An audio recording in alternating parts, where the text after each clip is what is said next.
Hello everyone and welcome to Games, Comics and Crafts. In this video, I'm looking at Space Ghost issue 12. Okay, so this is issue 12 of Space Ghost. This might be the last issue of this run, because the storyline of this one continues in the annual, and I know they're soliciting this as another issue 1 at some point, so this might be it.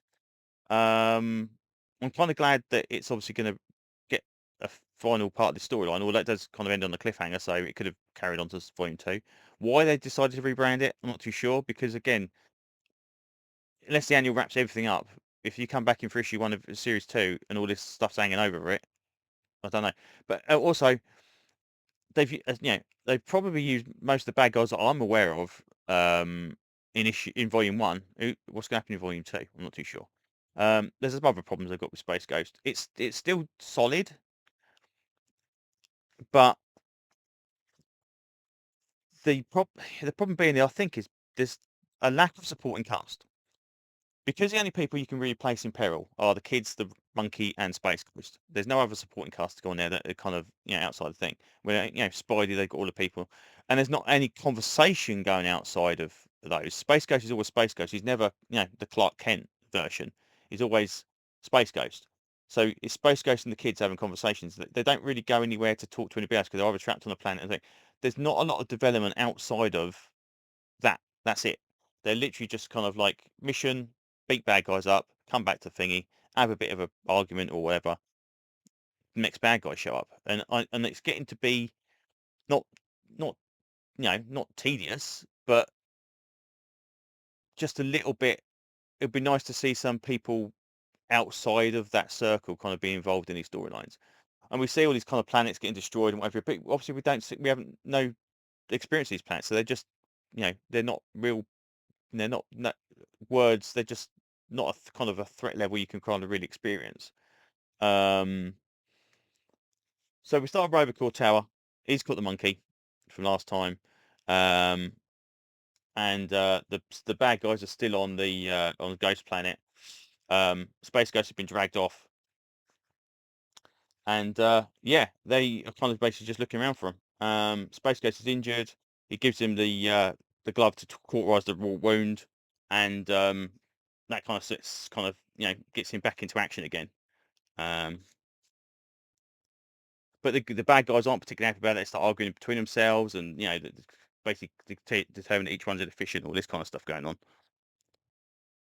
And after that, the kids start attacking, um, and yeah, it doesn't go well for them.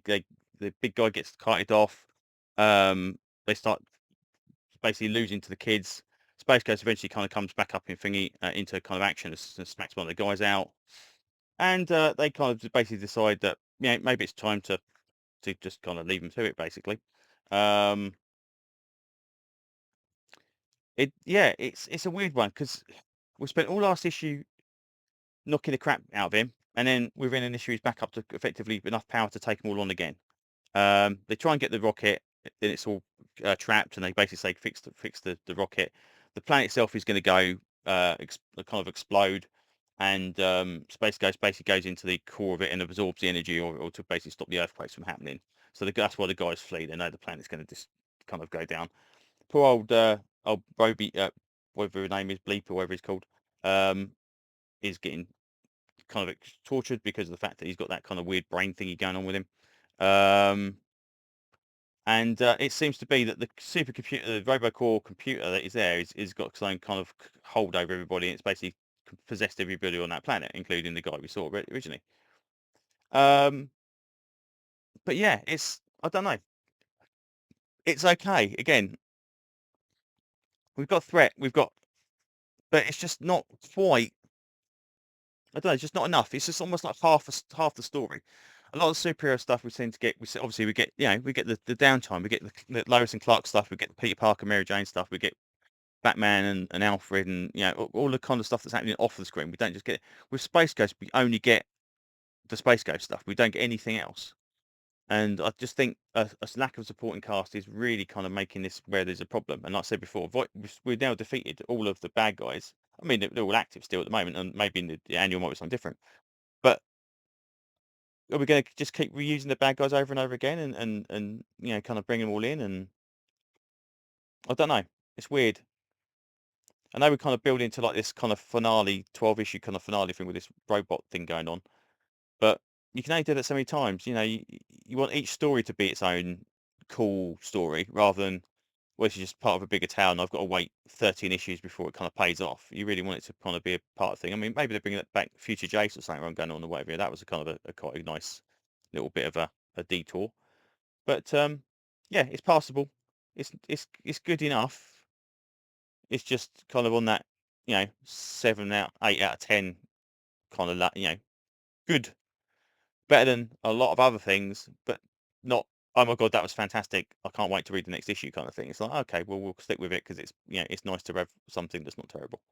We'll see what happens next volume. I basically get the annual, and then we will see who the art team is and the writing team is for volume 2. If it's the same guy doing the artwork, I'll probably pick it up. If it's somebody different, I'll have to analyze it and see if it's worth it, or might just pick up the first issue, see what it's like. But yeah, I'm dropping a lot of middling comics. I'm dropping a lot of kind of like, they're okay comics, because pay £5 for an okay comic, I'd rather pay 30 quid for an epic or a DC Finest that I know I'm going to probably enjoy much more. And that's just like 3 or 4 comics saved in a month to do that. So as my pull list dwindles, hopefully my epics and my Finest collection increases. But there's a few good, there's still a few decent books out there. And Space Ghost is definitely on that kind of upper level, but just not quite, you know, that high tier stuff. There you go. Anyway, thanks so much, and hopefully I will see you on another video very, very soon. Bye bye.